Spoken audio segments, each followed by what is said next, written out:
What's up, guys? This is Rick from Mangaholic. Today I'm going to be doing a review of Hellsing Deluxe Edition, Volume 1 by Kota Hirano that was released by Dark Horse July 14th of 2020. This deluxe edition contains the first 4 of the 10 volumes of this series, and this whole series is only 10 volumes long, and it's 696 pages long.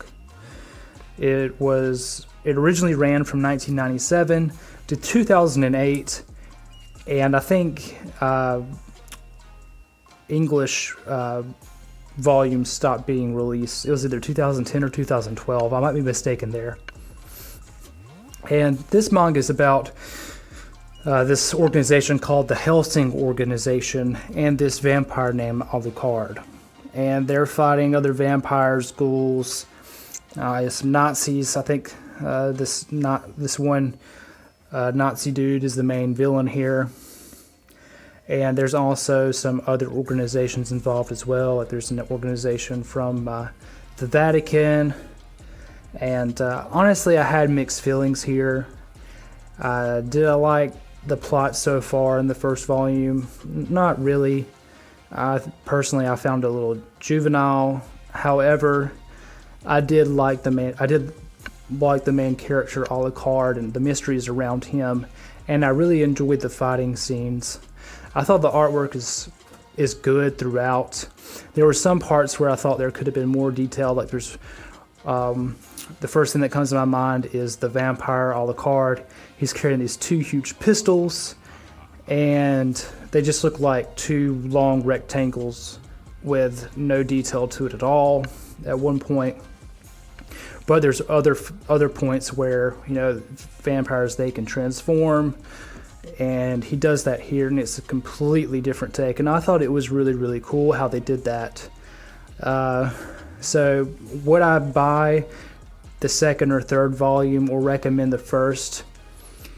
Yes, if you're into vampires and you're interested in all of that, then it doesn't hurt to pick it up.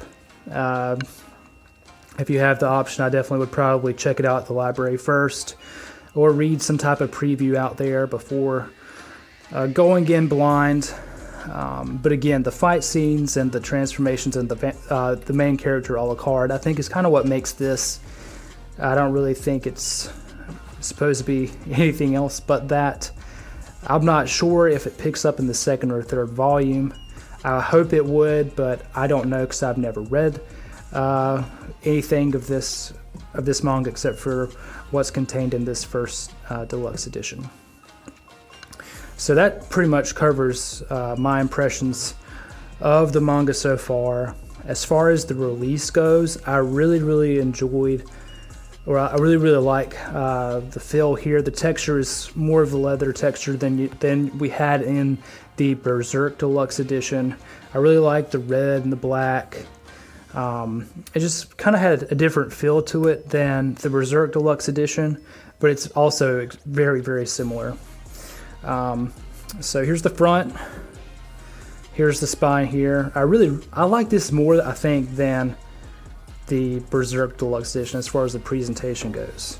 The content, not so much. If you're looking at this and you're like, oh, look, Dark Horse released another deluxe edition, it must be a great manga, and compare it to Berserk, I wouldn't really do that, because if I'm comparing Berserk to this, Berserk is on a completely different level when it comes to the artwork and the storytelling.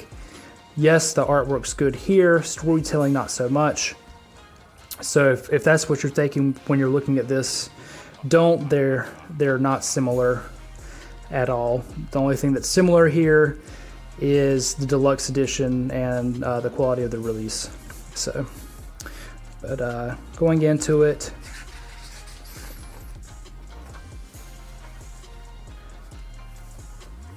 there's your table of contents. So here's the main guy, Alucard. And he's a complete, he's awesome, honestly. I love the fight scenes, and he's the only reason why the mysteries around here and the story about him is probably the only reason why I will continue reading this.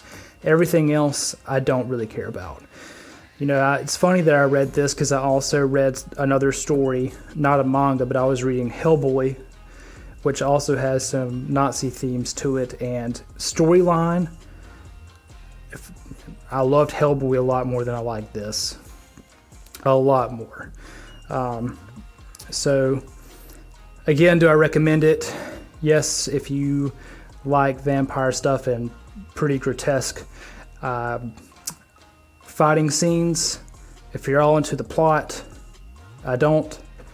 So I don't really think you're supposed to think too much when you get into this. But that pretty much covers it here. If you've read this before and you think I should continue it, please let me know. Does it pick up? Does the action pick up? Does the artwork get better? Is it worth it? Well, thank you so much for watching. I hope this helps anybody. One of my harder reviews to do because I did have some mixed feelings here. But again, thanks for watching.